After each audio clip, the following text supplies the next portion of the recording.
I'm 25 now, but this terrifying experience happened a few years ago when I had just moved into my first apartment. I was still in the process of settling in. My apartment door locks automatically when it closes, so one day, while I was on the phone with a friend, I stepped out to grab my mail from the entrance of the building. After coming back to my apartment, I sat on my bed, casually chatting on the phone while going through the mail. At some point, I accidentally dropped my phone, and it slid under the bed. I got down on the floor to reach for it, but as I stretched my arm out, something caught my attention. There was someone under my bed. My heart raced, and I had to fight the urge to scream. The person was lying completely still, with his back facing me and his head tucked down into his chest. He didn't see me, but I had seen enough. My mind raced with thoughts of what to do. Trying to stay calm, I picked up my phone, casually saying, "Sorry, I dropped my phone. I'm just going to take a shower and call you back." The bathroom was right next to my bed, so I quietly and quickly walked in, locked the door, turned on the shower, and immediately climbed out of the bathroom window. Once I was outside, I called the police, explaining the situation. They advised me to wait nearby but suggested I go across the street to see if anyone came out of the building. It was summer, still light outside. And I positioned myself behind a parked car, watching both my bathroom window and the entrance to the apartment complex. I called my friend, who arrived just before the police. When the officers showed up, I handed them my keys, and they went inside. A few moments later, they came out with a man. He was thin, disheveled, and had a crazed look in his eyes, but he didn't try to resist. One of the officers stayed with me, offering comfort while the others searched the apartment. The officer told me something that made my blood run cold. The man had been standing outside my bathroom door with one of my kitchen knives, waiting for me to come out. It turns out the man was homeless and had somehow slipped into my apartment while I was out getting the mail. He'd been hiding under my bed, likely planning to harm me. Thankfully, the police caught him before he could do anything. He was taken to a mental hospital afterward. About 7 years ago, I was living downtown in a major city in the UK. Being a night owl, I'd often get restless after my roommate, who was definitely not a night person, went to bed. To pass the time, I'd go for long walks at night, just thinking and enjoying the solitude. I did this for 3 years, never feeling unsafe or scared. I used to joke that even the drug dealers in our city were polite. But that all changed one night. In just a few terrifying minutes, it was a Tuesday, sometime between midnight and 3 a.m., and I was walking near a park that was often patrolled by the police. The streets were quieter than usual, even for a weeknight, barely any traffic and no one else around. As usual, the park was completely empty. I turned down a side street to loop back toward my apartment, and that's when I saw him. At the far end of the street, on my side of the sidewalk, there was a man. He was dancing. It was strange, like a waltz, but after each step, he'd do this exaggerated forward stride. I guess you could call it dance walking. He was headed straight in my direction. Thinking he was probably drunk, I moved as close to the road as I could, giving him space to pass. But as he got closer, I noticed something unusual. He wasn't stumbling or moving like a drunk.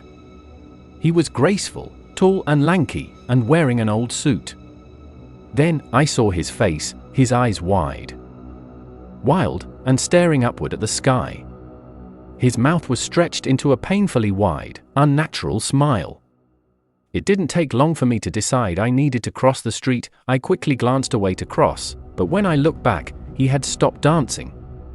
Now, he was standing in the street, perfectly parallel to me, still facing me, but with his head tilted back, eyes still gazing at the sky, and that eerie smile still plastered across his face. I felt a surge of unease wash over me.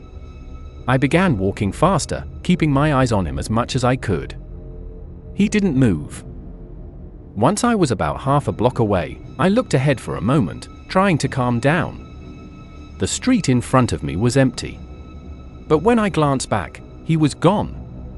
For a moment, I felt relieved, until I spotted him again. He had crossed the street and was now crouching, watching me from the shadows.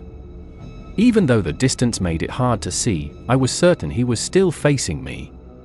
I had only looked away for a few seconds, there was no way he could have moved that fast. Shocked, I froze, staring at him in disbelief. Then, he started moving toward me again, this time with exaggerated tiptoed steps, like a cartoon character trying to sneak up on someone. But he was moving fast, too fast. I was paralyzed with fear. I didn't run. I didn't call for help. I just stood there, watching him get closer and closer. He stopped again, about a car length away from me, still smiling and staring upward. When I finally found my voice, I tried to demand, "What the f you want?" But what came out was a pathetic, terrified whisper. I could hear the fear in my own voice, and it made me even more scared. But the man didn't react. He just stood there, smiling. After what felt like an eternity, he turned around, ever so slowly, and started dance walking away. I stood there, frozen, watching him disappear into the distance. But just as I began to feel a hint of relief, I realized something horrifying. He wasn't walking away anymore. He had stopped. I could see him getting bigger and bigger. He was coming back. And this time, he was running. I didn't think. I just ran. I ran as fast as I could, back to the main road where there were streetlights and occasional traffic. I kept looking over my shoulder, half expecting to see that awful smile chasing after me. But he was gone. I lived in that city for another 9 months, but I never went out for another walk at night. There was something about his face that has haunted me ever since. He didn't look drunk or high. He looked completely, utterly insane. And that's one of the scariest things you can ever see. Back in the 90s, my mom worked as a cleaner in the US. She'd take on jobs in both suburban and rural areas, finding most of her clients through business cards she left at local shops or by word of mouth. One day, she received a call from a woman who sounded like she was in her 50s, asking her to clean an old country house. The woman had some unusual requests and refused to meet in person before the job, which my mom found strange. She said she'd leave the keys under the doormat, and despite her reservations, my mom accepted. The pay was far higher than usual, and the woman seemed wealthy. On a Wednesday afternoon, my mom drove out to the house. From the moment she pulled onto the long, isolated driveway, she felt uneasy. The house sat in the middle of a vast, empty property. She found the keys under the mat, as promised, and began her cleaning routine. About an hour into the job, she suddenly heard the back door shut. Mom had been told no one would be home, so the noise sent a jolt of fear through her. She froze in the kitchen, trying to make sense of it. There were no other cars outside, and the property was so remote that it was unlikely someone had just wandered in. After what felt like several minutes of tense silence, she convinced herself it might have been nothing, maybe just the wind or something that had fallen, even though her instincts told her to leave. She only had 2 rooms left to clean, both bedrooms. After hearing no other sounds, she hesitantly made her way down the hall to finish the job. But when she entered the first bedroom, she was met with something horrifying. The bed was covered in photographs. As she got closer, she realized the pictures were all of her. Some had been taken at our family home, others at various houses she'd cleaned. Some photos appeared to have been taken through windows, while others were from over fences. Someone had been watching her for some time, and it was clear these photos had been taken without her knowing. Panicked, she grabbed the house phone and called the police, then immediately fled to the end of the driveway to wait for them.